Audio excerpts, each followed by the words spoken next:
14 reasons you'll run out of money in retirement. Number 1. And if you're wondering why I look so tan, it's because I'm at Cancun. I'm leaving tonight. Can't wait to get back, see my pups. It's been fun. Miss home, though. I don't like vacation for very long periods of time. I'm not a traveling kind of guy. I'm not a traveling man, like John Fogerty and CCR would say. All right, let's read this. We're just going to go to number 1 here, and then we'll go to number 2 in a different video. I want to keep these kind of short and very succinct. You don't have a long-term care plan. You could quickly run out of money. You could quickly run out of money if you need long-term care but didn't have a plan to pay for it. More than half of adults turning 65 today will need long-term care, and about 1 in 7 will need it for more than 5 years, according to the Department of Health and Human Services. Oh my goodness, half of people need long-term care, and 1 in 7 will need it for more than 5 years. So, of course, we don't define what exactly long-term care need is. I have a sneaky suspicion. We'll get in there in just a second. And they also don't say, is that 1 in 7 out of the 1 in 2? So more than half of adults turning 65 will need long-term care. And then the very same sentence, 1 in 7 of that group of people, the 50% who need long-term care, 1 in 7 out of those, or 1 in 7 out of the total population. Pretty significant difference, but they don't clarify. So we'll just say 1 in 7. That's about what 1 out of 8 is 12.5. We'll say 15% of the population will need long-term care for more than 5 years. 15% of the population, that means 85% of the population doesn't need long-term care for more than 5 years, all right? And 50% of the people don't need any long-term care. And then we don't know the definition of long-term care either, which I'll define here in just a second. Now, and then they make the bridge. They say, so basically they're saying, look, there's a huge risk of you needing long-term care. Half of you are going to need it. And if you need care, if you receive care, and this is, again, this is the media, so freaking stakes, man. If you receive care in an assisted living facility or nursing home, you'll have to shell out big bucks. You see where they're using these terms? Quickly. Big bucks. Receive. These are all terminologies that once you've been in this business long enough, once you follow the media, you recognize how freaking scumbags these people are, man. They're all just trying to sell you on horror stories. And I'm going to do a video here just a little bit on Larry Kotlikoff. What's the best way to sell retirement planning books is to say how retirement planning is financial suicide. Actually, it takes me. The annual average cost of a assisted living facility is $48,000 a year, or $4,000 a month. Oh.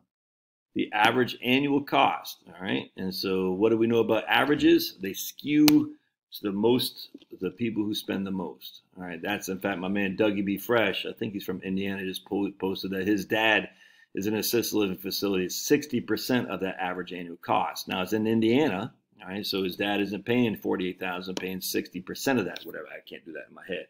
We'll say $30,000 a year, $2,500 a month. Remember, assisted living facilities don't exist not to have customers. They need customers, and such they're going to price it that the average customer can afford it. But the average customer, again, the average cost, I should say, is skewing it higher. You'd want to look at the median cost. Again, me and Jeff Bezos, our average income is, our average net wealth is $100 billion. My net worth is 0. His net worth is $200 billion. So our average net worth is $100 million. You see how we're skewing that up? Stupid. All right.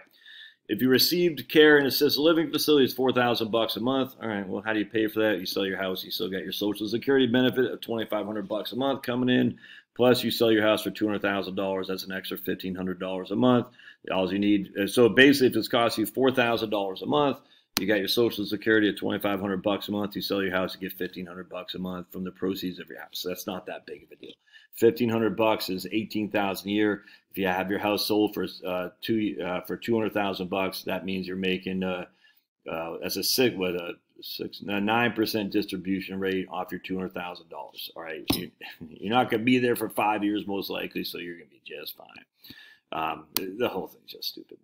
The average cost of a private room in a nursing home is over $102,000. Yeah, the annual cost can be quite expensive. I don't disagree with that at all. Again, I've said it a million times.